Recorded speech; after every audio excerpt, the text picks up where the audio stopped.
Well, 2 seasons of VALORANT Challengers has all come down to this for 2 teams here in our lower bracket. 1 team moving on to Ascension. Time to find out who's going to be joining them today in VALORANT Challengers North America, presented by Blacklight. Gonna be an exciting game today. I absolutely cannot wait to dive into it. But before we do that, we gotta, of course, bring on our wonderful analysts. I'm Sierra, and joining me on the desk, we got Psycho. Sunglasses on, too. You're ready for today. Okay. We got Uber here, too. Yeah, I love it. I love it. How are we doing today, guys? Doing great. Someone's going home today. And that's why Psycho is very happy, of course, because his boys are straight chilling at this point. They're going to Ascension, of course. I'm feeling pretty good. I think we had a very interesting day of games yesterday. Both 2-0s that, I don't know, thought could have gone the distance maybe. So hopefully we get a bit of that today. I'm feeling excited for this matchup. Again, it's another do or die game. Yeah, that's the scary part. But we'll talk about the little celebration. Psycho, I kind of expected you to be here with like a party popper, a little like celebration hat on. We got 1 team already locked and loaded for Ascension, M80. They get the chance at redemption. Yeah, to put my objective hat on, I mean, the team's looking pretty strong. Across the board, playing pretty well, taking out Oxygen, who were a problem for them earlier in the season, going straight through MXS again, right into the winners finals and into our hearts. I mean, straight to Ascension. So team's looking solid. I know they're feeling good going into Mexico. They're ready to show what they've got. And now we just got to see who's going to be joining them there. I really feel like the story, especially over the last few days, has been teams that are able to peak at the right time. Because, like Don points out, M80 definitely have troubles with Oxygen throughout the season. And there are some maps where we just feel they look a little lackluster at times. And one of them that we often pointed out was that Lotus map that they often like to try and pick earlier on. We definitely had questions about how they'd sort of come alive on that map. Obviously, they have a very unique composition there, which a lot of teams are struggling to deal with. So great to see them advance now. And of course, the matchup today, I think, is very exciting. There are storylines that are basically writing themselves here. This is another win and get into Ascension game. Before we get too far into today's matchup, of course, a way to intro the team, we have a little matchup video to get you up to speed, so check this out. In yesterday's slate of matchups, we saw a team lock themselves in for Ascension and said goodbye to another. M80 defeated MXS 2-0 and locked themselves in for a second appearance at the Ascension Tournament. The series was close, but M80's triple sentinel on the defensive side of Lotus was wildly successful. And in map 2, M80 staved off an MXS comeback with the help of Xander, who was fragging out of his mind. If you've been counting, that is now their 7th win in a row. Over those 7 wins, they've gone an impressive combined 14-3 in map score and have now defeated TSM, Oxygen, and MXS back to back to back. This feat will no doubt be a huge boon in confidence for the team heading into the Grand Finals matchup against the winner of today's lower final. Today's lower final will of course feature MXS, who just lost in the upper final to M80, and TSM, who took a pretty shocking 2-0 victory over OXG in yesterday's game. TSM has seemingly found form late in the season as they have rattled off 3 straight wins in the lower bracket. Their series against Oxygen was a nail-biter, as they nearly lost the opening map after building up a 10-4 lead, but were able to win out in overtime and steal away Oxygen's map pick. Bind was a much more back-and-forth affair, as no team won more than 3 rounds in a row for the entire map. However, TSM won out multiple important clutches on the map, giving them the edge they needed to close out the series. Whether they will be able to maintain this form against MXS is yet to be seen, but all signs point towards this series being a close contest, as MXS are in similarly high form. A spot at Ascension is on the line, and this series may come down to who can manage the pressure better, as opposed to individual pop-offs. 2 teams remain here in the lower finals. Only 1 moving on to try and take down the entire tournament altogether and to move on to Ascension. This is going to be a really exciting time today, and time to talk a little bit more about these rosters and the team. MXS going up against TSM. And I think what's really interesting about these teams is being able to follow throughout Challengers, throughout Stage 1 and Stage 2. We've gotten to see highs of the teams, and we've also gotten to see some lows, as there has been a kind of a little bit of struggle, as there's been a lot of really strong teams here, but being able to find this form really late in things, Uber, I mean, that's what's important through all of this. Absolutely. I mean, there's a lot for MXS to hang their hat on, legitimately. Mana is the highest rated player in Challengers statistically by a very healthy margin. Even coming into the finals, coming into yesterday's games, he was like 300 ACS, about 50 ACS clear of the next closest player. In losing maps, he still tends to go heavily positive in first kill, first death in general. And when we have maps where he can, he can really ease into a role, I'm talking his Raze on Sunset or his Jet on Ascent, for example, this team looks really, really good. I think the key to this team is Vic and Odashima. Vic sometimes has shown a little bit of streakiness though, and he's a very, very cerebral, very clever player. And Odashima, especially being put in a lurk role on a lot of maps like Lotus, for example, is really pivotal. If he can get going, if he can actually create opportunities, on that A side of Lotus, for example, making use of that lurk wall, then he really justifies staying on the Viper for that particular map. But sometimes he's really not able to make things happen. And frankly, he can, sometimes struggle on those extremities when he has to play solo and low econ. So that's something I'm definitely looking out for here. MXS have the highest of highs, and they have some pretty devastating lows. Yeah, and we'll have to see then going into today's series whereabouts that kind of breaks up along things, especially since the last time we've gotten to see these two teams face off Psycho. This was where MXS was having a little bit more of a high, and TSM, I mean, it was kind of one of the more struggle moments. We got to see a pretty strong 2-0 in MXS's favor. Yeah, it's interesting to see this 2-0 from MXS, especially with such dominant score lines on each of the maps. I mean, both of these teams are I would say in a pretty similar situation in terms of how their season played out. A bit different for MXS. Obviously, they came in as one of the top 3 favorites. To win Challengers and go into Ascension. They looked like a really good team. They had this kind of super team joint venture going between Moist and Shopify, and I think the team kind of struggled at points throughout the season. They definitely took some losses that I don't think that they expected to take, and it's a team who's struggled to get their feet under them. But when they do have their feet under them, and when Mod is firing in all cylinders, the team's cooking well, Odashima's doing well on the extremity. I mean, this is a dangerous team, right? And on the other hand, you have TSM, who similarly kind of came in, not expecting to be one of the best, but being a middle of the pack team, and they fight a scrappy game, man. I mean, you watch some of these clips from this last TSM match, and it's constantly get a man advantage, lose a man advantage, win the round anyways. I mean, this is a team who aren't playing what I would call perfect Valorant, but they are scraping out the wins match after match. I mean, these guys have the fight in them. They have individuals with a lot of prowess, a lot of skill, and each of these guys can step up at any given moment in any given map and put up a performance that will allow TSM to claim the victory. I mean, it's a great point that Don's making. This team, like this game, this bind game especially, was unbelievably scrappy. And Gimon is up to his old tricks on this map. Throwing smokes down, hiding inside them, and pushing out at just the right time. He had an absolute screamer, of a map in general. Again, it was very reminiscent to me of like Cryo at his best when he's on Brimstone on bind. Not always an agent that allows for the greatest degree of skill expression, but Gimon is like a seasoned controller player who really understands timings very, very well. And the amount of times he's able to anchor that B side on bind on defense by throwing a smoke to Octagon and walking inside it, at least finding 1, sometimes 2 kills. He throws off a lot of the conditioning that his opponents are used to dealing with, like when someone is going to push, how someone plays around a smoke. He's very good at trying to gain these little edges here, and I think he really demonstrated that. He's a big reason why TSM hung in that map for as long as they did. Yeah, and being able to see too, because TSM, I have said it all stage long, even throughout those losses, I think the individual players on this team do have a really, really high skill level.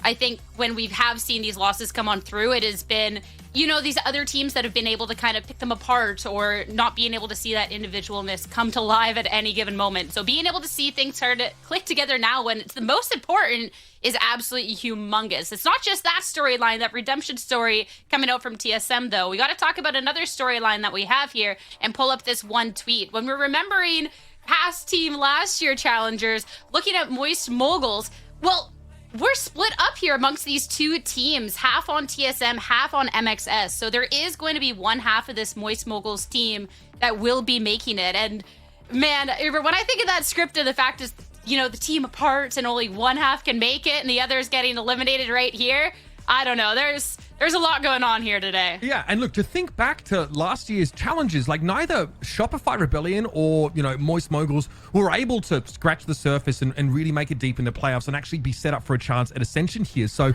overall, this just demonstrates to me a huge development of the players across both of those rosters here. And I agree with the Proto. It's a fantastic storyline, for a game like this. And it's going to be there's going to be a lot of, not vitriol, but I definitely think a lot of history between these players. And you're also dealing with individuals that know each other quite well.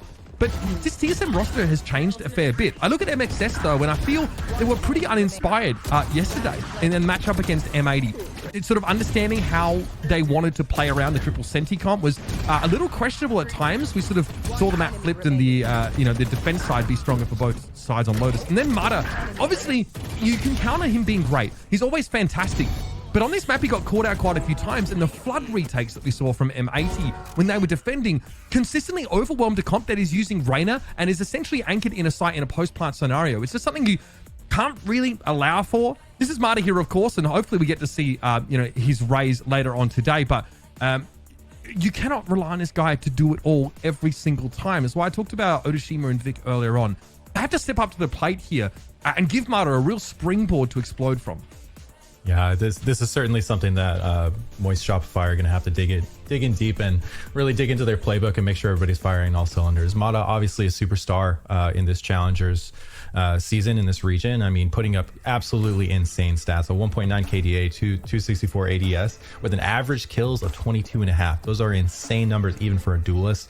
But yeah, he can't do it alone. This needs to be something where it needs to be a contribution across the board. And we've seen this TSM team and how they've struggled against team play, right? And kind of, we talked about them having like a scrappy style of play, and they're going to struggle against a team who are well fleshed out, right? And it's easy to look at Moist yesterday, or rather the day before against M80, who are overwhelming them and firing all cylinders, but we forget just how strong this Moist team is. All the individuals on this team are able to step up, and we just got to see it happen. Yeah, and I feel like, too, once we got into this stage of competition, that this really could go either way. But try and figure out whereabouts alliances can lie on this one. Wanted to pull up a couple of stats. We like numbers over here, right, guys? Look at just kind of across the board here, Uber, kind of how we think things could be shaking up. Yeah, look, I think one thing that's worth pointing out is that coming into the finals, TSM were the #1 pistol team in general. Moist X Shopify, the worst pistol team coming into finals out of our sort of top 8 teams, which is ironic considering for most of stage 1, that was where they found most of their success, was off those pistol rounds. You'll notice that TSM actually has quite a few orchestrated trap plays and gimmicks on those pistol rounds to really give them an edge in a lot of these maps. And then you back it up with obviously scrappy play across those gun rounds and a few thrifties here and there, and you cook them with gas. It's the post-plant win rate for Moist X Shopify, though, that is well and truly worth looking at. This is a team who is really meticulous. They are slow. They're freaking slow a lot of the time. But once they get settled onto a site, once they, decide where they're ending, they're normally making a very informed decision about where to set up and usually have the deck stacked in their favor. So that's two very different parts of the game that these two teams excel in respectively.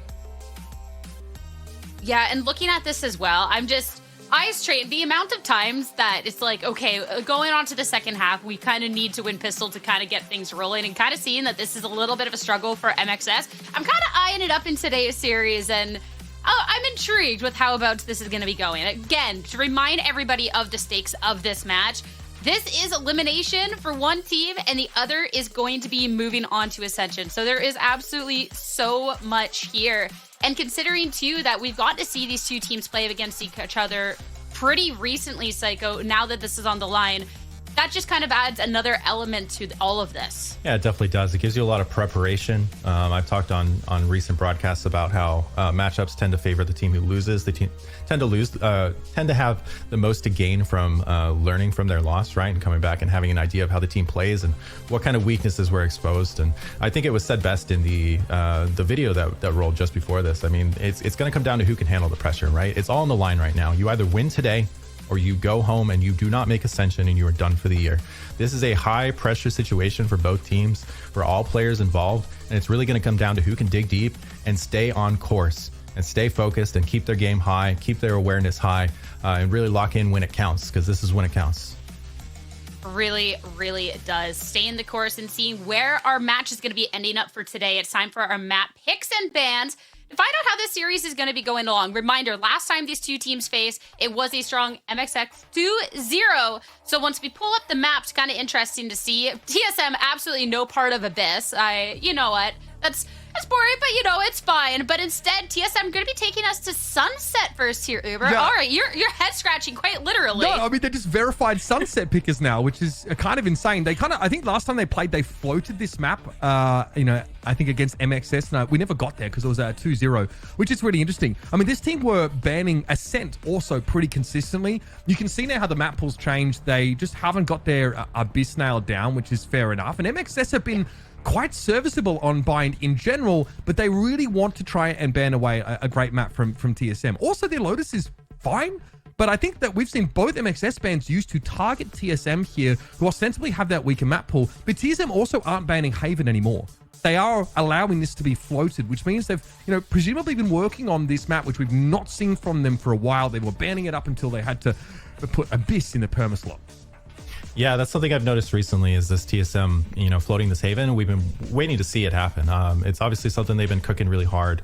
I really enjoy Corey on the Reyna and how they've been playing it. So, you know, it's something that I think could swing the series in their favor in terms of the bans. It really seems like TSM kind of came out on top with the bans, despite the fact that MXS banned out the bind from him. I think that's something that MXS lost 13-7 in their last matchup against TSM, and I think they just decided, you know what, we're just going to ban it out from them and take our chances on another map. So this is a good maps for both teams, but I really think it kind of swings in TSM's favor here. Yeah, I mean, it is. Look, we have very recent data about Sunset from TSM, especially, right? They're doing an excellent job on the attack side. They're getting like those 8-4 halves. I mean, they were 10-4, obviously, after winning the pistol in the second half, and then it got messy. But one thing they're doing really, really well is hitting that A-side elbow extremely hard. They are fault lining at the start of the round, and Sim is so fast. He's able to follow up on these fault line connections. And the fault line positioning from Poise, by the way, has been varied. They've been mixing it up a lot, and they really read Oxygen fantastically on that map. I really think they put a lot of work into anteing that particular opponent, because Sim was like 9-4, first kill, first death, and that A-site pressure was immense. They were getting elbow almost for free every round, sometimes with kills on top. That's something I'm looking out for here. MXS are a more meticulous team. They play a little bit safer, so I don't know how easily TSM are going to be able to get away with this constant pressure, and it is the kind of thing that you can fall back from pretty comfortably and just opt not to challenge that part of the map. But then you have to hope that MXS are very solid on these flood retakes. They might need to rely on those here. I'm just excited that we're not really getting repeats. This is going to be a brand new, fresh series between these two teams. But getting a little bit more into the numbers, looking at kind of the map pool comparison with how these maps are win percentage-wise. I mean, I said before, like TSM kind of coming out ahead. Numbers here look kind of nice, though I'm kind of still eyeing up that Ascent, because it's something here, Psycho, that's kind of, I mean, team's got to have a strong Ascent, and that one's kind of not been looking so great for Split 2. Yeah, and that's a tough map to be bad at. I mean, you know, there's not much meta fluctuation in Ascent. There's really only one or two ways to approach the map and approach the build of your composition. So, you know, it's not like teams are reinventing on the wheel on this map. There's a lot of data to go off of, a lot of VODs and POVs. So to not be able to bring that map up is definitely a strike, you know, when you're talking map bans and winning the series, right? But, you know, I think in this current meta of VALORANT, it's definitely something where you're looking to win 2-1, right? I think 2-0 is nice, and obviously if you're the better team, that's always what you're going to be striving for. But I think from the coaching and the preparation standpoint, you're looking to lock in on your map pick, and you're looking to lock in on map 3. So I think that's something where TSM have set themselves up really nicely to do that here in this series. Yeah, I agree. A lot hinges on Haven. I think that when we get onto a map like Ascent, it's going to be the Martyr show. It's going to be about how TSM's composition can shut down the presence of that Jet. They're also going to be dealing with the Deadlock composition from MXS on Ascent, which is very, very powerful right now. So that's something to keep an eye out for. A lot hinges, I think, on that Ascent gameplay. Before we hop into our agent select, of course, do have to be thanking our sponsor, Blacklight. Understand the importance of high quality equipment, desk, chairs. Make sure gamers can perform at peak performance all times, be comfortable. And you know what? That's key if we're looking at a team to make their way to Ascension, all right? We need peak performance coming out from our teams here. Let's hop into our Zippo agent select, see what about's going to be happening going into this series. I'm imagining at this point in the competition, not necessarily the most switches, but okay. We're getting double Neon across the board here. Let's dive into that. I'm excited. Sim versus Mata and Neon face off. This should be great. It's new, right? So normally Mata is actually placed Raze on this map, and he's fantastic. He's very, very good. Even like every time MXS have played this map, they have lost it, but Marta is at least +6 first kill, first death against Dad. He was 10-2 first kill, first death on the Raze. So they have the Neon here, but unlike TSM, they don't have the breach to pair it up with, right? The trap play potential that the fault line gives you. So I'm curious to see how they leverage it. Ooh, this is going to be a great way to be kicking off our series. Reminder, it's best of 3, but you want to get off on the right foot. This is Ascension on the line. Can TSM show up yet again, or how's it going to happen? Let's find out. Let's head over to Vans and Lemon. Let's get this started. The double Neon. I am so ready for this. And is Mata ready for this? Because we've only seen him run this once on Haven and nothing ever since. If anything, I don't know if the fans are ready for this, because this is going to be the matchup between these two teams to see who's going to be the second team going into Ascension in Mexico for the Ascension playoffs. And it's kind of like a Civil War matchup that you have now for the Moist Moguls breakup. And remember, this MXS roster kind of came about when MXM kind of just lost their qualifying games against the Guard last year and just fell short of making through the playoffs as well. So now hopefully from an organizational perspective for MXS, they hope that they make the right decisions here by leaving Sim and a Proto and keeping Fly and Brock, bringing Otoshima here, and now having one final dance and one final battle and a chance to make it here to Mexico. This is going to be a very fun one though, because now you're coming out with all stops. You talked about this Neon versus Neon, but the thing is the Flyers staying as a KO instead of playing a breach like Poise has. So you're going to have to see what the chemistry is going to look like as we have pressure going in towards an A-side push very quick. Yeah, whoever made the right choice about their rosters, whoever makes Ascension. And we heard TSM in the interview yesterday about being excited for this grudge match, and I'm sure Fly is excited about getting that first blood. MXS getting vision in mid is huge as TSM wait for this one way to be gone. And then you could see a Dizzy from 7 maybe being at the ready, but it's also trying to get some camera info from Proto as TSM decide to abandon ship. Yeah, already losing Poise in the first place. It's going to be a little bit harder to try to set up Sim to take a little bit of map control, but you're seeing the differences here of they could still provide great values on both the KO and the breach in terms of the flashes that you could time with the Neon, but also how you could counter against 7's Gecko with the KO knife when the Thrash is going to come out. So keep those in mind as you're going to move along within these rounds. But so far, after losing position of the A side, you can kind of see here that TSM's kind of probing this B side to see if Sim could pop off like he did yesterday to get some openings here so that the rest could follow behind. But if not, this might be a pullback once again. 30 seconds left. And the defense is just going to play out of vision because they can lean on the camera of Otoshima. The trips are placed high, so it's going to be something that Sim has to deal with, and the wingman doesn't get a free plant. TSM thought they had a free sight, Spike down B. but they were wrong. Boy Shopify just bulldozed them and almost get away with a flawless pistol. It's just GMD left, but still a pistol round for MXS after the desk talked about how TSM were the best pistol team in playoffs. And now you can see the storyline as well, as they talked about on the desk, just to touch upon that. It's a 30% for MXS versus 64 that TSM had going for them. But the thing is that you have to keep in mind as well is that the anti-eco win rate percentage for MXS is 100%.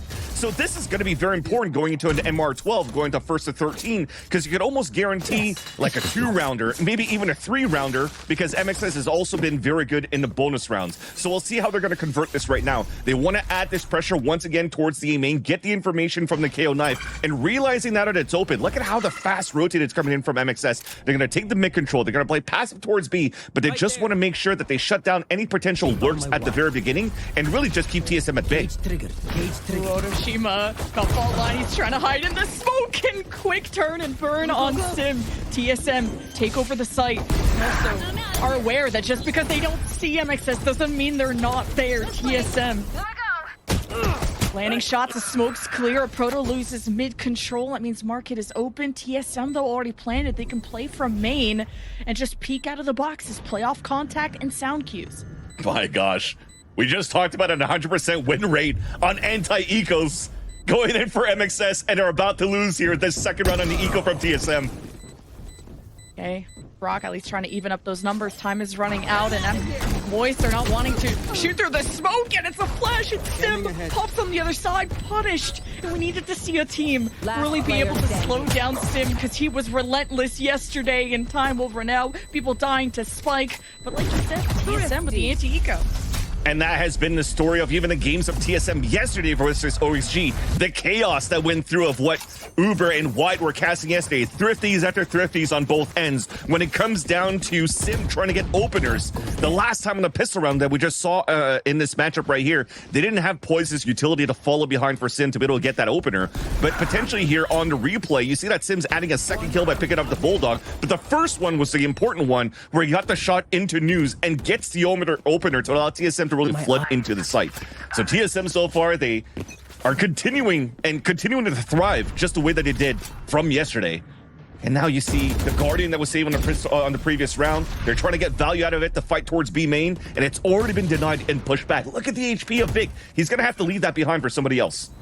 And this is a different defense setup from Moist to just put up a smoke right away. They can't lean on the Cypher trip and hoping to delay TSM. They've dealt with the Cypher util quite swiftly, and when TSM are set up, Shopify don't know how to dislodge them when they play from B main.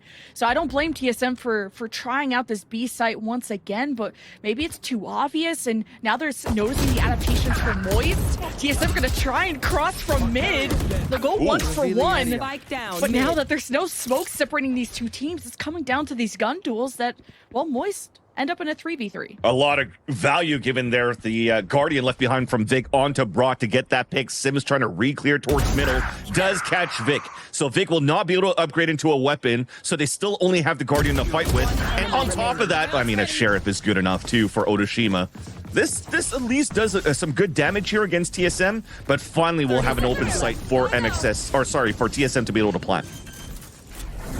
Pretty safe plan for TSM, just kind of bringing Moist Shopify out to mid and just out-dueling them with the better rifles. Now that TSM got to actually brawl them, kind of was back and forth, but now it's a 2v1. Brock on his way, Recon 2 shock bolts. Scanning ahead. Market. Be able to scan the right side. You're expecting TSM to play at B main like they have before. Shockbolts are trying to flush out Sim from this position. The Spike forces out of Paranoia.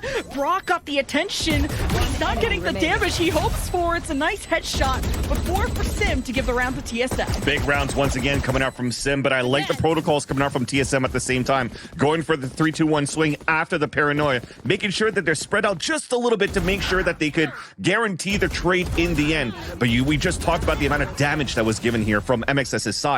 This basically nullifies everything, and we go into an important swing run right here. Look at the economy remaining after the buy from both MXS and TSM. This is going to potentially cause a lower buy into the next, and then one of the teams to amass 2 rounds in a row. So a lot of value going into this round, so you have to be very meticulous on what information that you're getting. So it stays to be the same for MXS. The knife comes out. It's being avoided everywhere by TSM, so they're still able to get a heavy mid control with these 3 players walking up. Moist with those 2 smokes go for the one way usually on A, but now block off mid when it didn't go the way of MXS last time. Now that that is free, TSM are making noise and MXS are trying to cut them off. They have a crossfire set up top of mid here.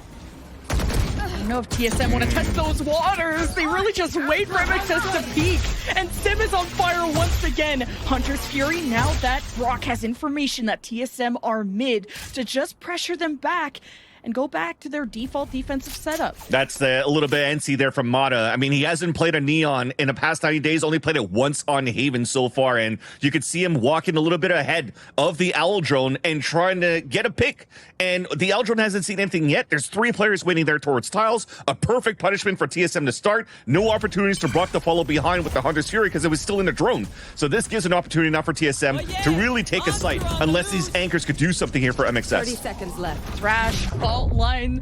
Flashes galore. Brock is the team on the other side of smoke, and who's on the hunt? It's Sim, just hoping to spray and pray through the smoke. And even if you don't get the kill off the Thrash, if you can get site control, you could recover that Thrash. Either way, the spike is planted, and TSM, they can just lay back. They're hoping to maybe catch MXS peek into the site. TSM has had just pre-aim advantage, and Sim gets away with another one. And that's a huge kill because that's all of the utility of Flyer down, and he still had Molly 2 flashes, and that was desperately needed for the retake. But look at the pinch coming through from mid in the back of Boba. There's an opportunity where MXS will not come out alive after this post plant.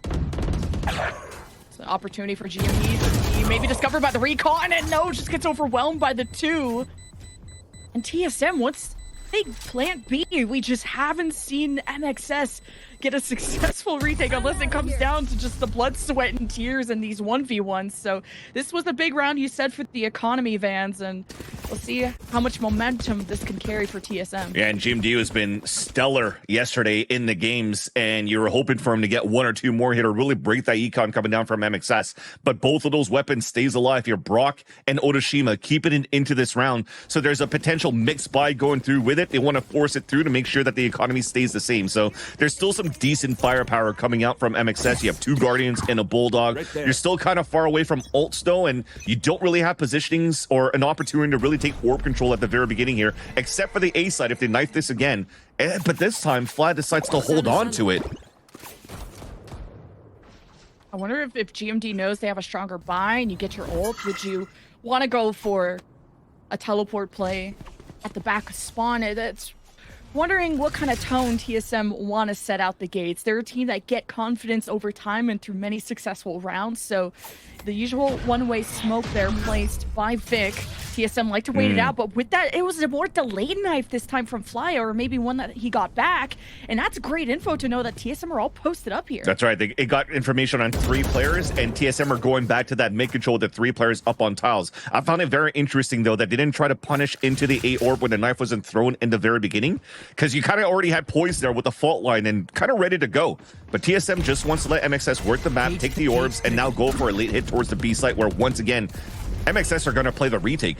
MXS keep leaving mid open. TSM have options. They close the door behind them, but they won't have GMD for any paranoia plays. 2 flashes from Poise. They'll use 1. MXS now are scrapping through the top of sight, and Brock continues to be the person to carry MXS.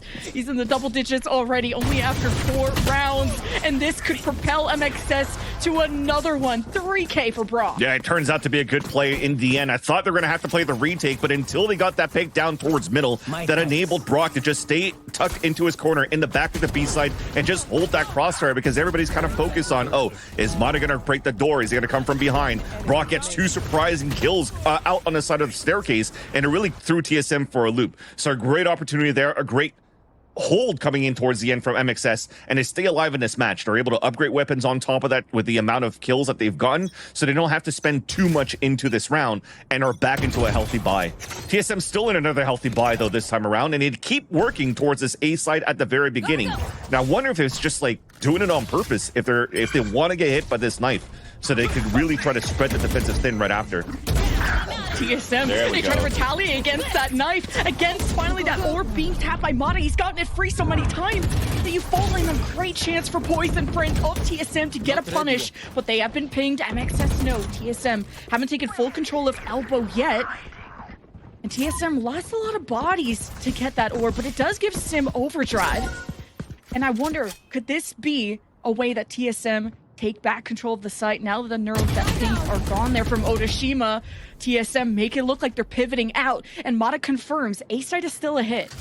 And he's alone towards the site, and potentially Brock might be walking out solo too towards shops. It's a jump spot, so might play it safe this time around, and then finally he's going to meet up towards the back of the site. So they still have an opportunity to set up a crossfire towards the back of the site here for MXS. Fault line, 2 flashes from Poised.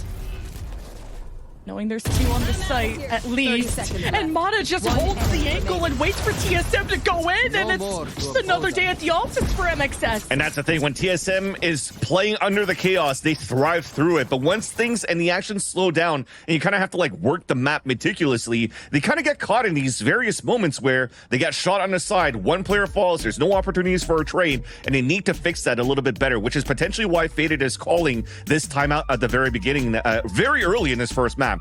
But if anything, though, the first initiation, the first engagement that came out from TSM was really good. That was exactly what we were trying to look for on that previous round, where the orb gets tapped, the fault line with the Dizzy comes across, they trap play towards the A side control and are able to get some perfect trades at the very beginning. But Vic did a great job counteracting with the paranoia and just slowed things down here. And again, MXS thriving into these slower type of rounds when the tempo finally stops. So we'll have to see here if TSM could pull back now after the timeout, if they could be a little bit more organized in terms of that synergy when they're trying to scale the map without by playing contact rather. And TSM are trying to assess the different plans that MXS have had, where they've gone from just knifing at the beginning of the round to delaying it, shifting their smokes from Vig from the mid-map to over at the A site or the B site.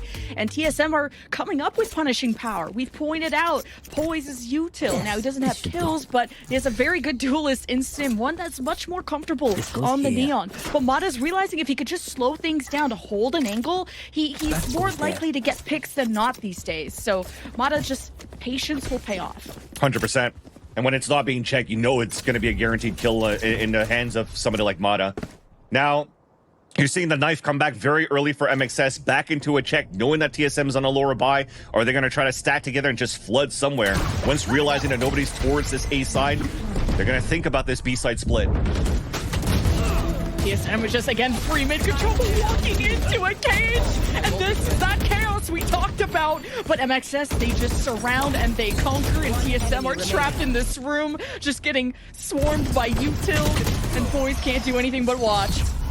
Nice cages coming up too for Motoshima towards the end. Yeah. Sound cues on everybody who's walking across. Still has trips up. Still has support from the other end as well. So no shenanigans this time around, where they had value from the fault line walking through the smokes to get the pick off, and then the first blood here for TSM. So finally, no shenanigans coming through with the lower buy, and MXS is able to hold that off. And they're starting to pull away here with the defensive side now that their economy's finally in check. And yeah, TSM needs to figure out now what they could do here since this timeout. I think the timeout called by Faded is to now run these protocols, how they could work together here in this gun round. Especially now they have a Thrash available too. It starts once again on a different type of mid control. Only 1 towards the tiles, 3 down towards the bottom mid. Wonder if they're going to try to pop up here when the smokes dissipates. TSM just repeating what they did last round. Trying to get information where this Cypher is. Hunter's Fury from Brock gets a ping, and the confirmed kill on GMD. No idea why it didn't move either way. TSM will have to play without paranoia, without smokes for now, and Sim will be stopped in his tracks on the flank, and TSM swing out of cage. Now Thrash, the extra body, the body blocker for TSM, and they'll at least get a traded kill. 2v2 now in the post plant. TSM, how do they assess this, knowing they've cleared the top of sight? They have no idea where this retake is coming from. And it's Fig getting a lucky timing against Poise, and even the double kill. They tried to work together. At least they had that going for TSM since the timeout talk, but unfortunately just looked into the different angles where Vic found a perfect timing coming through. Oh, nonetheless, though, you mentioned it, the question mark into how GMD just kind of let himself get caught there. I felt like it was just a sacrificial lamb so they could actually have Sim run up here with the fast lane and just get the backstab kill, and they could pinch back within the site. They did a great job to take it. But I know another one of those moments where, you know, the action has slowed down and TSM is trying to find a better positioning here and don't know where their opponents are, and they get caught. Shot on the side once again. At least they get a plant that builds the economy for a bit. You could have a hero rifle coming in for Sim, half buys coming through just to keep the economy right. But Sim with a rifle, you know he can get some damage done here. With the timing on the knife, and it meets the fault line halfway, and this orb being fought for. And TSM just kept advancing through the one-way and thought they could scrap their way through. Beautiful flash out of MXS. My gosh. Just a proto with the better shots on the Sheriff. I can't believe it. Now a 3 versus 1. TSM will get a round back. even with the slide kill, pretty much a slide tackle coming out from Sim to get the first and last kill of the round. But the way that they just dance around there back and forth, just doing pendulum swings for TSM against MXS's utility, just kind of caught MXS off guard in terms of how they wanted to swing off their own utility to fight back against TSM. And that was a lower buy that came in favor of the attack side. And we're going back to those shenanigans through the chaos. TSM, they want MXS to play into them, into this style, and it works perfectly into how TSM wants to approach it. And this time around, though, they want to change the tempo. Once again, fighting very quickly towards A-side control. Can't use it. Beautiful isolation on that duel using the cage for elbow. TSM are getting really good at adapting, reading what MXS's setups are and countering in the next. This really is a chess match, but as the dust settles, Vic got away with a free pick and is still assessing that TSM want the A-side bad. They commit a rolling thunder. Brock is going to try to stay safe at the back. Thought the aftershock could force him out of that position.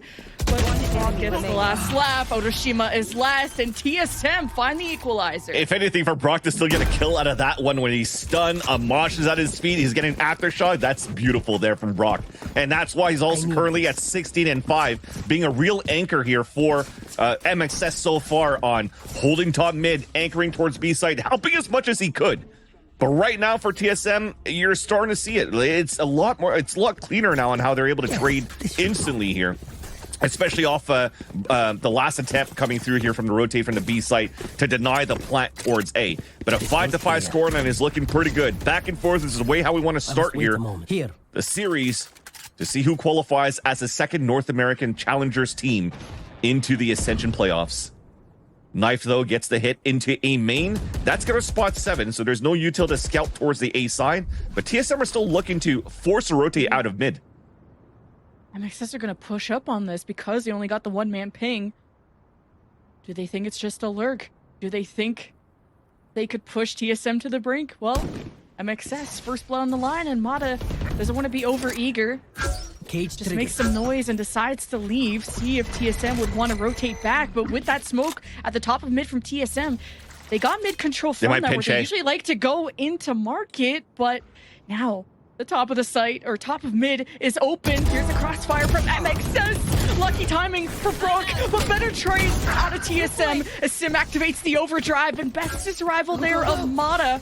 And TSM, it's the race to A, or really any site. That's such a beautiful mid-round call coming out from Poise, knowing that there's a double push coming out from the A side when Yamada went down, and then the Aldrone came from so far back on the top middle. They knew mid side was weak, so they take advantage of that. They open it up, and now they have a stronghold on the A side to take for TSM on the post line. Only one player anchoring across. It's Vic.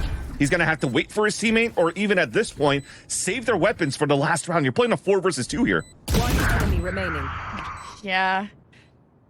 Vic was trying to see what he could do, but saving the weapon would be nice for Otoshima, and that's just what they'll do. TSM, I mean, they had so many options once they just fought through MXS, extending their defense out.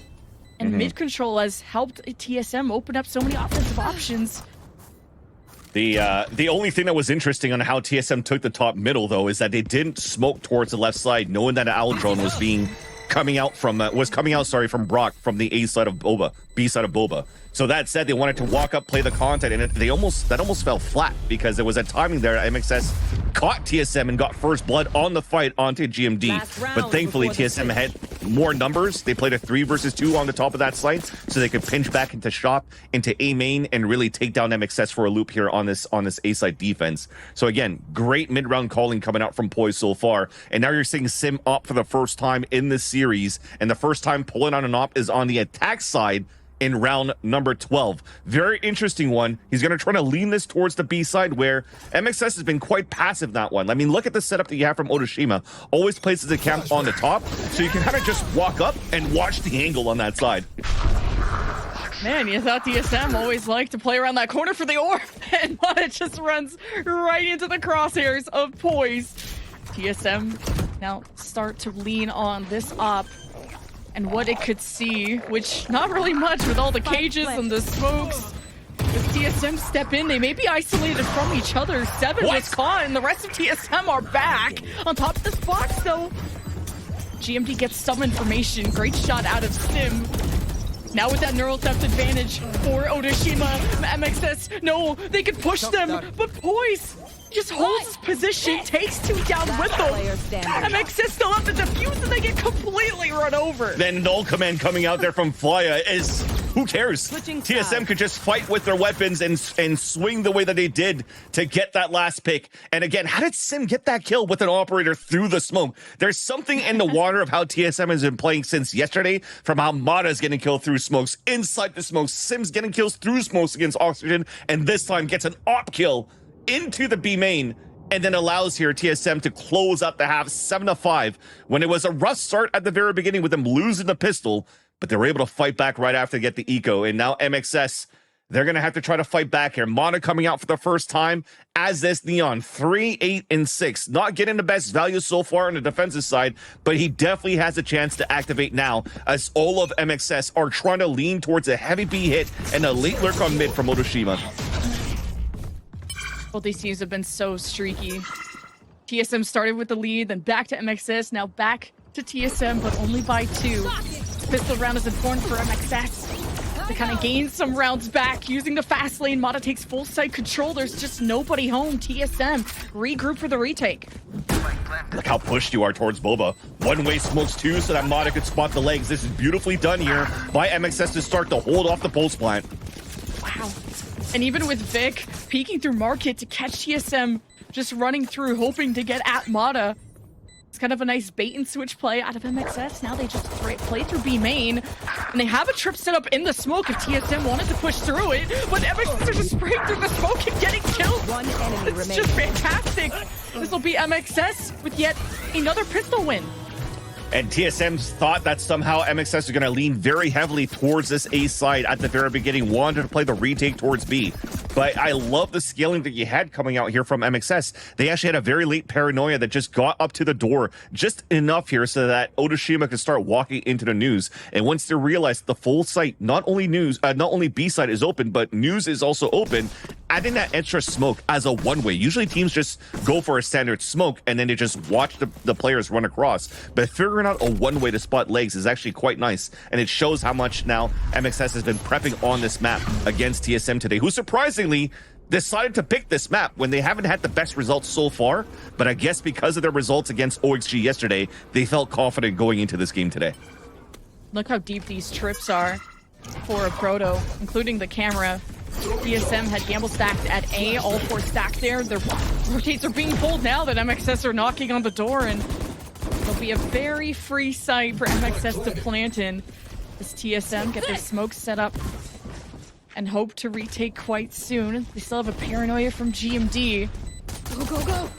Even a relay bolt from Sim. MXS can have the better rifles, so they're trying to play long range where they can thrive. Dive is going to hit 4 players as well. I think at this point, you're just trying to do some damage if you can for TSM. Dive to spike, get some orbs up. I mean, this is a full classic round for TSM. MXS should be looking pretty good. Bring the percentage back up here into how they convert their anti-ecos, and we're in a good spot. Let's think about the next round here, but at least from a Proto, of how he held up towards Boba at the very beginning, I think he heard the flash being popped on the top at the same time as the recon. So for him playing all the way back towards Pillar or to play in the back of the staircase could be very difficult for him to try to break a recon dart going into that one when he's going to eat a flash and he's probably going to get pinged. So he's probably going to have to reassess how he wants to play his defensive side too, and seeing how MXS so far has been popping very quickly and aggressively towards his B-side hits.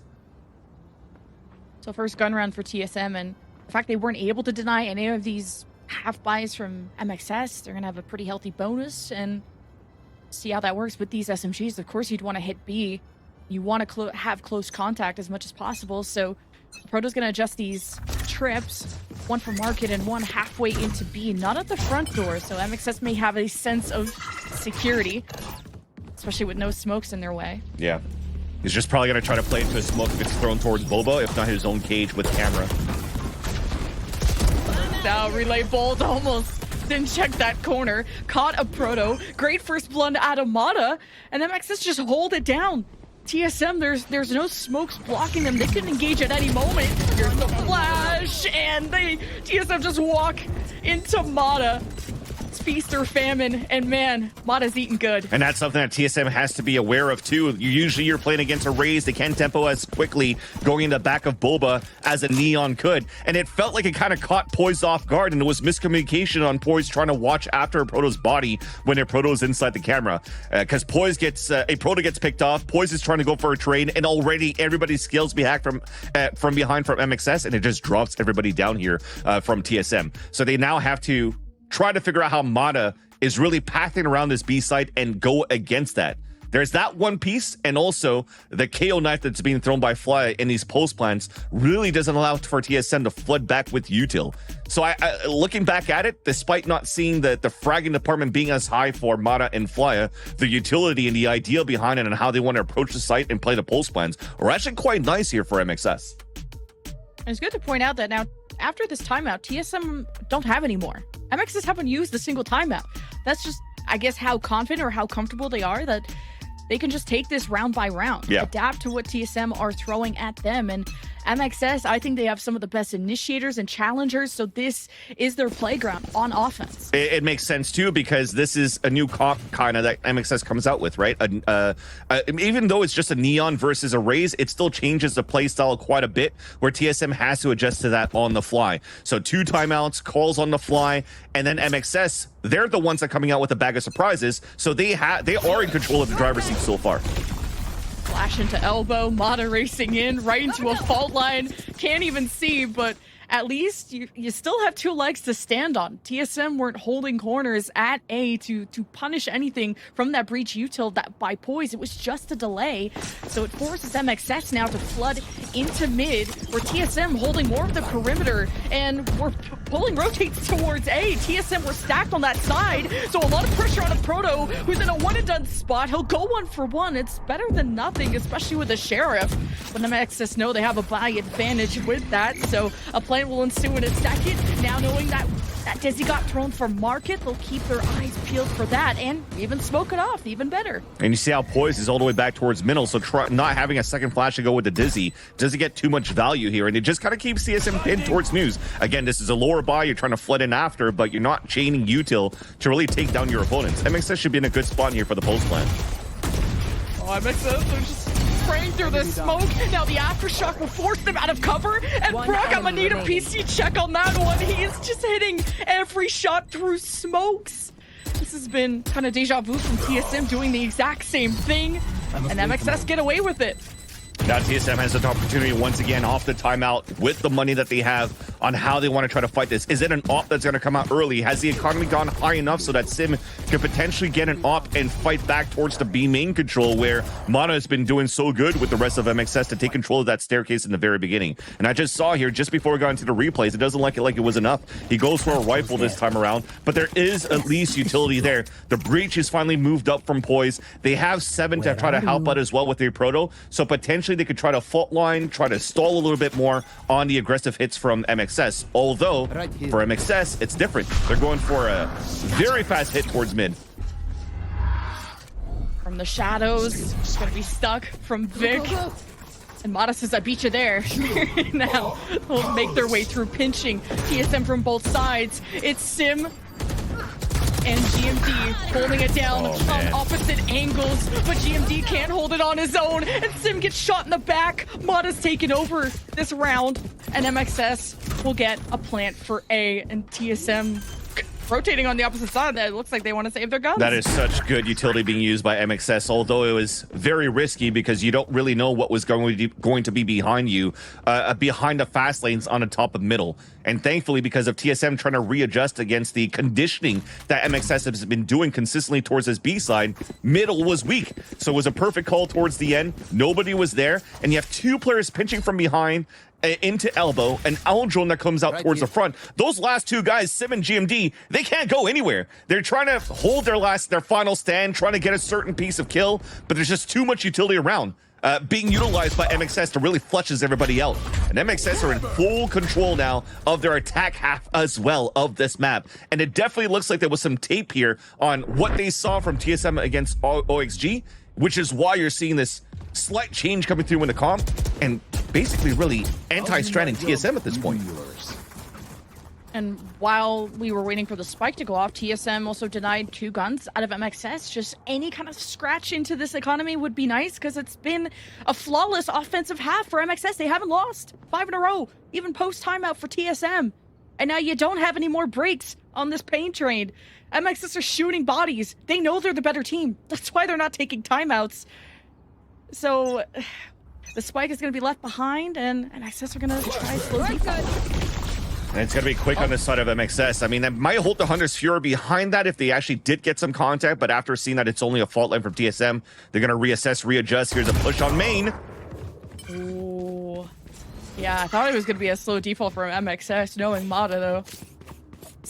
Really kind of testing the mechanics when he's just speeding around 360 and runs the other way, so MXS will have to do this without smokes or paranoia there from Vic, who's been such a pillar for MXS. Take flight. And now with mid control, have the drone to check out the market. This is where TSM had been caught in the past.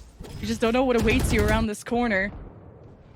Losing Vic's tough too. No smokes for the execution. An opportunity now for players to just fight behind the flood util that will come out from MXS on the full exec on the A site. Yeah, elbow control, and TSM know it, so Poise is trying to play safe behind the box. He has a fault line and a flash, and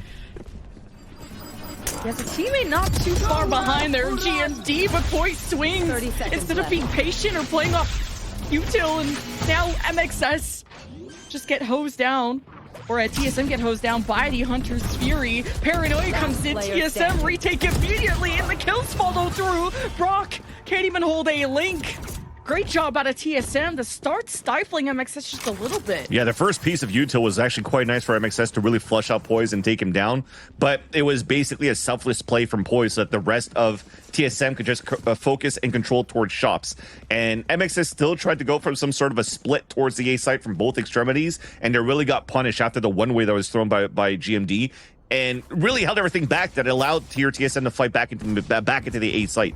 So towards the end here for MXS, not having those smokes from Vic falling early into the round was really their demise here on getting a clean hit. Oh my gosh.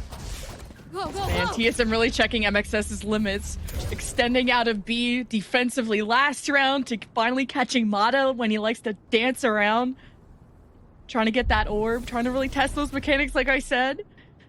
MXS will have to do this without Neon to take this nice and slow. They added a Poise fault line from Market on top of that to make sure they could stun a deeper line on the A side, so it wasn't only on Sim and 7. So the trap plays around the breach still very, very good here for TSM. So they have some fight at least going into round number 19. Not letting a Proto get the neural theft there is big. MXS, they only have an owl drone, and now the recon is back actually, so now knowing nobody is actually on the site, they smoke off the top side, go for a plant out in the open, and 7 shoulder just peeks barely out. Vic on top of the box gets a good catch, and MXS even up the numbers.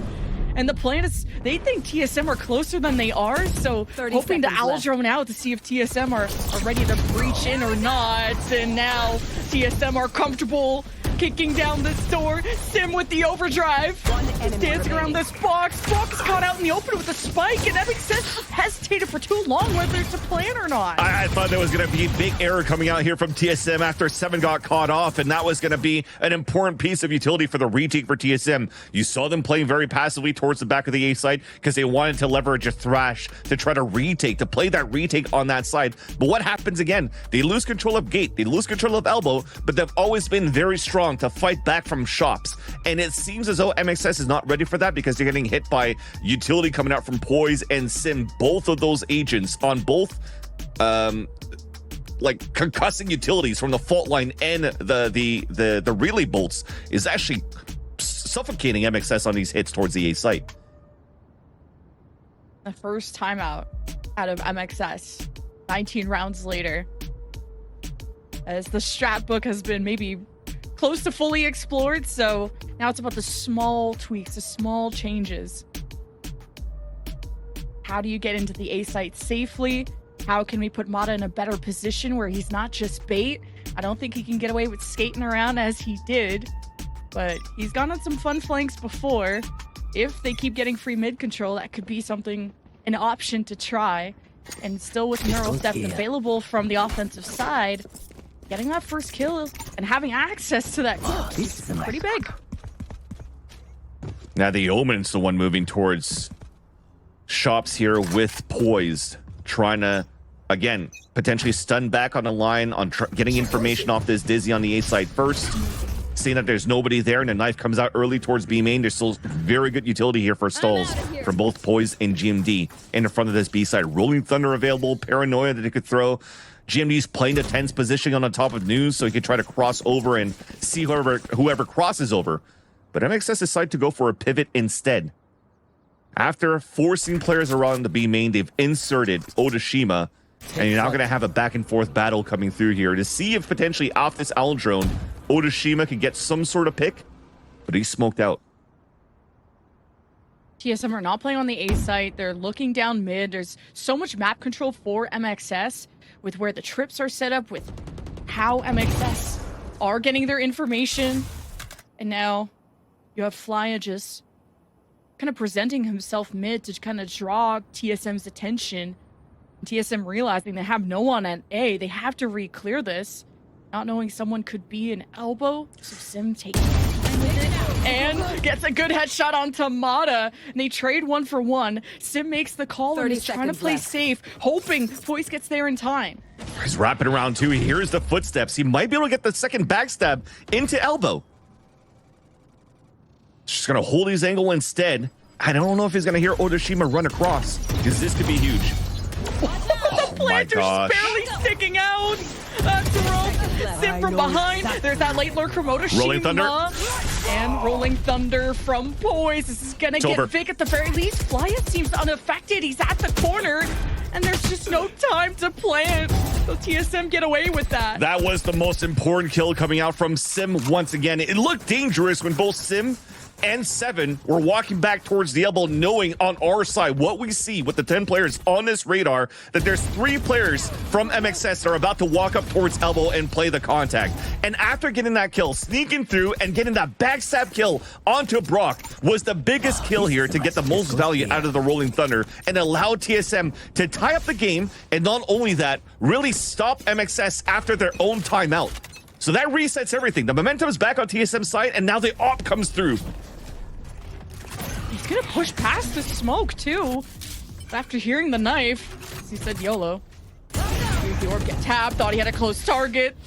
Someone a little too close for comfort. Sim back to a more default op position there at the top of Boba.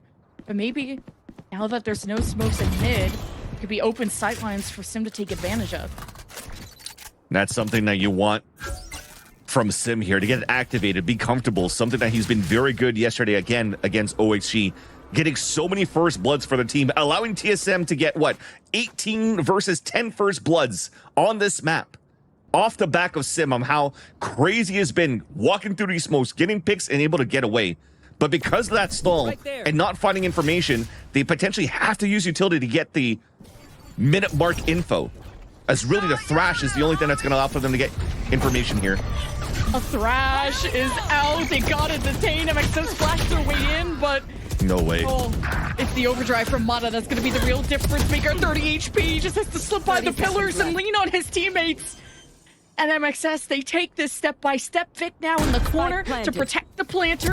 Even the cage on top, but Flya pushes through, and at least Vic gets the trade. And that's all MXS needed to work towards. This will get them the lead on a map that MXS have never won on this stage. Yeah, and look at the HP that remains for MXS after winning this round here. Sim's trying to do a little bit of econ damage by staying a little bit further back, but everything was really there for TSM to be able to hold back the B-bait push in the very beginning. When the Thrash came through, it actually detained somebody. We had the fault line coming out to try to stun a little bit more, and that kill onto Mata should have happened. I don't know, I think it was a Proto that was fighting against him into main, and he should have won that one. And somehow, no, it was 7 because he actually gooped Mata and somehow couldn't win the fight against Mata, just throwing out the finger guns and still getting the kill fully blinded towards the end. And that really started crumbling the defensive side of TSM here over on the B side. And it gives a chance here for MXS to finally reset things around back in their favor on their attack side, where the gun round still continues out for TSM. No op, but at least they had the rifle, and they still want to play with the aggression as soon as they avoid the KO knife. MXS holding their ground, seeing if TSM are going to want to play a more forward defense, one that peeks through B main. They've done this before without Util. They just get mowed down. TSM down 2. This is now a very weakened open site that MXS can play and take advantage of. And with the null command, there's no retaliation for TSM in that moment. It's going to be dangerous if you want to go for this one. I think it's safer. I mean, you have some money to work with, but these rifles will be important for the next round. Yet TSM wants to continue to go for it. Here's a tap on that spike.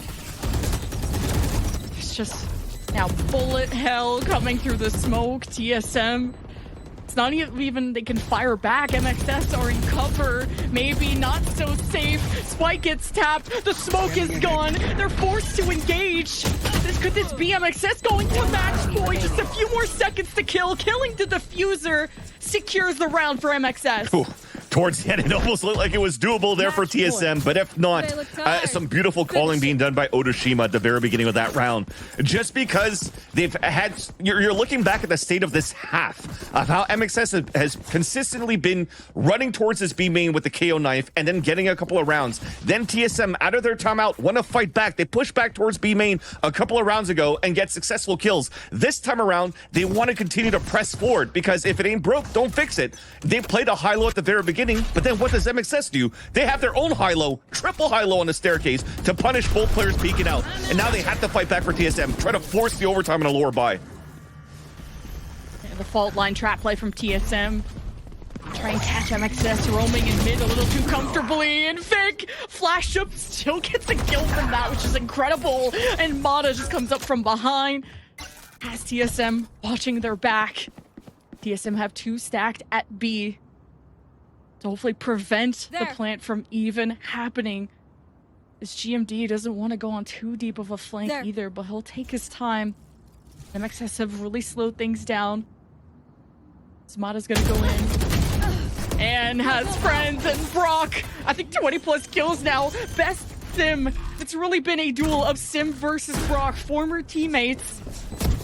MXS with a plant 1 round away from securing the map, but not before a Proto wills this into existence. And TSM will get another one back. A Proto does not want to go down yet. Yes, we're talking about how good Brock and Sim have been in terms of opening kills, swing rounds, but when it comes down to these clutch moments, when a Proto has been forced to anchor into the B side alone with shares, when it's forced to retake the site in a disadvantaged position, he still is able to convert so many kills now to keep it alive here for TSM.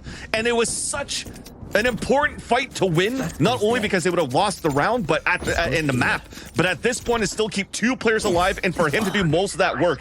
Look at how healthy the buy will be going into this last round of regulation. Only Poise has a Bulldog right now, but they still have 4 rifles to work with. And look at them, 4 of them leading out towards this B site at the very beginning and playing. I thought they were going to play anti-KO utility at this point, because I see a Proto already rotating out towards the A side, and that's just to place a camera towards Pawn Shop. There's that pass lane to help MXS slide into a plant position. Sim hiding through the cage, waits for his moment to engage. Does he want to make that heroic play? And he's got a team behind him. Sim just dip dive and dodge through everyone. The overdrive pops, and TSM looking for the equalizer. I brought it down to only 1. And we're tied 12-12. We're going into the extra innings to kick off the series of who's going to make it into the Ascension Tournament between MXS and TSM. And it comes down once again to Sim popping off and keeping the team together for TSM in the hectic and chaotic moments. I don't know how much we could prop this guy up here for Sim, but he's been a player that's been grinding in the tier 2 scene for the longest time, has been part of the original roster as well for Moist Moguls, and got dropped as well, going into multiple roster shuffles of that previous roster, and now has found a home with Sim, playing it back with TSM, finding the organization under TSM after not being represented by a banner in a year in Challengers, and now comes back with a vengeance, and now is trying to push TSM into their first map victory against MXS by pushing this into the first round of overtime. Only a trip stands in TSM's way. Into B. Mid control for a Proto 2 with the camera set up. MXS are going to extend out of A and they'll fight to the right side of the map. Now TSM have Wingman on the plant. TSM with a quick take, and Sim can't adjust his aim through the slide against Brock, who's at 20 plus kills like we said. He is a pillar to this defense. And MXS hold at the top. Ready for the flash play of Fly, and they're gonna go through Market instead. Who's to cut them off? It's a Proto, but he's already been bested by Mata. Now multiple angles being taken from MXS. Near Boba, near Market. TSM hold their ground and aren't even gonna be playing through B main because of the fast lane. They're forced to fight through this, and it's just 7. But it's just MXS left. Flyer with 3. One of the rare misses coming out from GMD. You needed that one to win against Fly, because look at what happened right after. Fly gets 3 kills into round, sweeping up all the last kills on the side, because both of the players of TSM outside of GMD were playing out in the open to watch towards the Market. The most important kill that GMD needed there in his pulse plan to give a chance here for TSM to win a 3 versus 5, unfortunately falters and allows here MXS to once again get map point. But they are also the ones that are going to call the timeout going into their attack side. And I'm wondering here at this point, is it going to be a new trick coming out of their sleeve with the amount of conditioning on the B side that they've done in the second half of this game, of this map? TSM's going to have to think. Picking MXS, I think, can just pick what was their favorite and strongest offensive round. 9 of their 13 wins were on offense. This is a position TSM should be terrified to be in, going up against. It looked like a flawless offense until TSM started to catch up and figure out how to slow them down. And this is now match point for MXS to take their first win on Sunset, to take their first win in this series, and to put TSM on the edge of being out of playoffs. And that's why, though, because MXS are the one calling the timeout when they had so much success in the very beginning on the attack side. You're kind of scratching your head here for TSM on the defensive side. Are they going to try to pull out something new? Are they going to try to condition towards the B side again and just continuously hit towards this B side? Or will they try to go for some sort of split here? And if you're looking at it now, as we're back inside the server, it definitely looks like some sort of a default that they have by keeping the spike back into the spawn, by having players potentially still conditioned towards this B main, but you have Vic holding back towards A side first.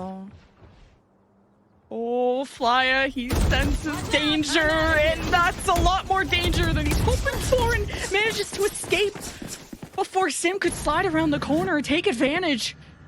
TSM went for the quick playoff in the early round, but it's back to their normal positions. Now that's both the recon dart and the knife used very early here in the first 30 seconds of the round. So potentially the most important Aldron's about to come out here in front of B main to get the information towards this B site to see who's there. But you definitely see it from MXS. They are looking for a split into this B site. Yeah, MXS have hit the B site a lot. I don't blame TSM for stacking on that side. Now that top mid is open, a Proto holds the angle, especially with Mata, who's loved to explore that flank. And as soon as the Proto looks away, the timing, MXS start to cross over, and a Proto from behind goes 1 for 1. And MXS now have control of the back, or at least they're still trying to push it. Vic against 7 to take away one of their flashes. But Vic didn't know 7 was on top of the box, a better position, a better shot. And MXS only have 2 on this post plane if they can even get away with it. Boys and GMD are left, but MXS, they just stand tall on the site. And it's all up to GMD to save TSM. And time is running out. 10 seconds left. GMD is on the other side. Not able to prevent the plant, but still has full utils, smokes, paranoia, a teleport. It's clearing every corner. Now it's probably planted for main.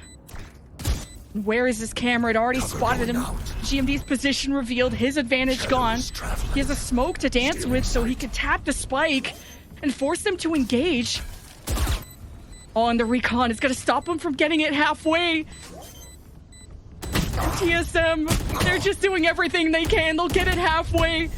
And enemy MXS are remaining. just playing with their food. GMD forces a 1v1 and wants to stick it. Great mind games coming out of Otoshima.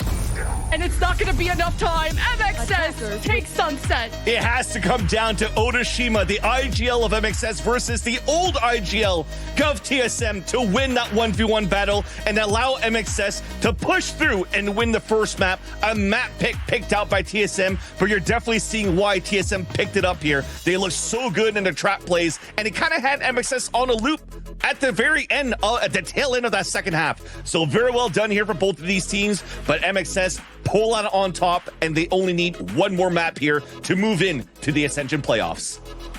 And that was TSM's map pick. It was so back and forth. We had so many lead changes. And of course, it's very TSM-like to force in overtime and fall over their shoelaces. It came down to a 1v1 and all about that chess match. But it is now series point for Moy Shopify, and their choice of map is up next. We're going to Ascent, and we'll see who goes to Ascension or not after this break.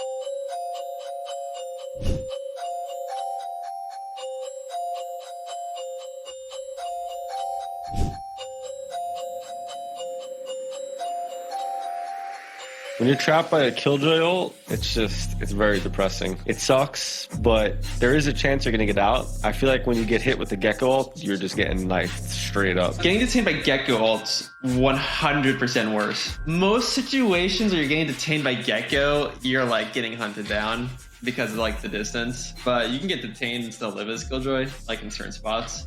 I mean, they're both the same. They both freeze you. I guess, honestly, probably a Killjoy ult, because that has a countdown. And if you're missing out on that countdown, then shame on you. You know, like that Gecko ult's coming for you. You can shoot it. Like the Killjoy ult, it's doing a countdown. So you should be able to get out of that. Probably Killjoy ult's definitely worse.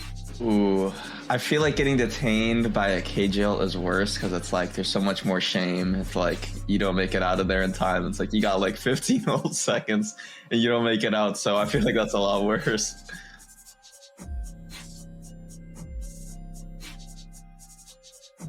If I got killed by a raised boombot, I would be pretty upset. I'm not gonna lie. If I got shock darted, it's like, all right, whatever, man. You got some skill. You know, I know I've died a couple times to Hiko back in the day and some double shocks on Ascent, so I'm hardened by that. But a raised boombot, I think I've only died once in my life to that, and it was in the beta, jumping off split rafters as a troll. So I do not want to die to a raised boombot. I don't even know. This one's really rough. I have PTSD because on my old teams we used to 1v1 with Silva shock darts and we trash talk each other. So then for me it would be the Roomba because I don't want to deal with that. Like my teammates like roasting the hell out of me when I die to that. So for me it would be the Roomba. Okay, I think getting killed by a shock dart is worse because I feel like the boom bots are like pretty accidental, but like getting killed by a shock dart is 95% of the time like they're styling on you, you know, like they're hitting you with some tech. Like sometimes Sofas be shooting those things. Like like sometimes you're just gonna die, especially if you have like low HP. Like with the Roomba, you can, like I've had moments where I just, you know, do like an Omega Lol moment and just don't see the Roomba and I just solo die. And it's like, wow. I think it's worse getting killed by shock dart. I think when you die to like a Roomba, it's like niche, doesn't really happen often. Like it is what it is. But getting shock darted is probably one of like Valorant's low-key like more annoying things because you're just like you get hit with a 75 shock dart, like your round's like kind of over. I mean, it's not over, but you don't really get the face like you would want before. So